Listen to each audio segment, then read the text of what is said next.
ઓલન નદીના દ્રશ્યો છે કે દરિયો છે, આ દરિયા જેવો વહેણ અને દરિયા જેવો ઘૂઘવાટો હાલ ઓલન નદીનો રૌદ્ર સ્વરૂપ જોવા મળી રહ્યું છે, જે અંતર્ગત જે મહુવા તાલુકાના જે સાંબાથી બોરિયાને જોડતો જે માર્ગ છે એ માર્ગ પરથી 10 થી 15 ફૂટ જેટલું ઉપરથી પાણી હાલ વહી રહ્યું છે, જે અંતર્ગત સામે પર આવેલા આ સાંબા બોરિયા ગામના જે રહીશો છે એને હાલ 15 થી 20 કિલોમીટર ચક્ર ફરવાની નોબત આવી છે। દ્રશ્યમાં જોઈ શકો છો આ ધસમસત આજે ઓલન નદીનો પ્રવાહ જે છે એ હાલ જે આનું રૌદ્ર સ્વરૂપ ધારણ કર્યું છે। તો બીજી તરફ દ્રશ્ય બતાવવાનો પ્રયાસ કરીશ કે આજે ઓલન નદીને જે કાંઠા ઉપર જે સ્મશાન ભૂમિ આવી છે એ સ્મશાન ભૂમિ પણ પાણીમાં ગરકાવ થઈ જવા પામી છે।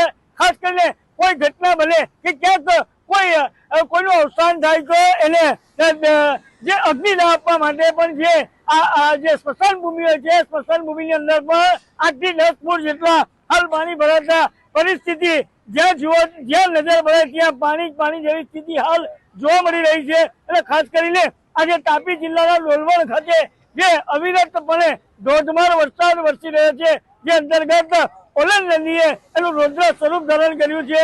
ઓલન નદીની અંદર હાલ પૂરની સ્થિતિ જોતા જે ઓલન નદીના કાંઠા વિસ્તારના જે ગ્રામ્ય છે એ ગામના લોકોને પણ હાલ વહીવટી તંત્ર દ્વારા સાવચેત કરી દેવામાં આવ્યા છે અને ક્યાંક ને ક્યાંક લોકોને જે નીચાણવાળા વિસ્તારોમાં જે લોકો રહે છે એને પણ સલામત સ્થળે ખસી જવા માટે વહીવટી તંત્ર દ્વારા સાયરન વગાડીને તેમજ જે તલાટીઓને પણ અહીં સ્થળ નહીં જોડવું અને ગામ પંચાયતનું સ્થળ છોડવાની પણ હાલ મનાઈ ફરવામાં આવી રહી છે, જે અંતર્ગત ખાસ કરીને ઓલન નદીએ જે રૌદ્ર સ્વરૂપ ધારણ કર્યું છે એના હાલ આ દ્રશ્યો જોઈ રહ્યા છો।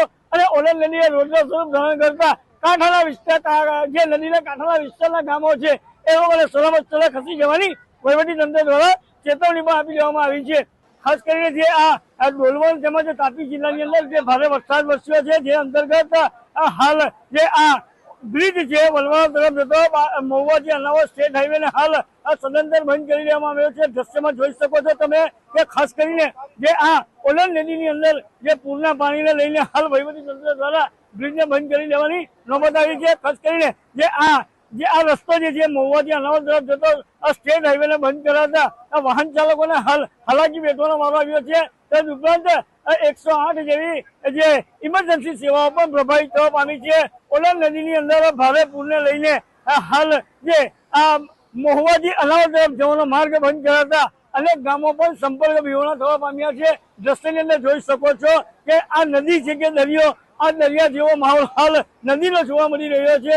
ખાસ કરીને જે આ ઓલન નદીના ધસમસતા પ્રવાહના કારણે સાંબાથી જે બોરિયા જતો જે બ્રિજ છે એ પણ હાલ પાણીમાં ગરકાવ થવા પામ્યો છે, જેને લઈને હાલ વાહન ચાલકોને પણ હાલાકી વેઠવાનો વારો આવ્યો છે।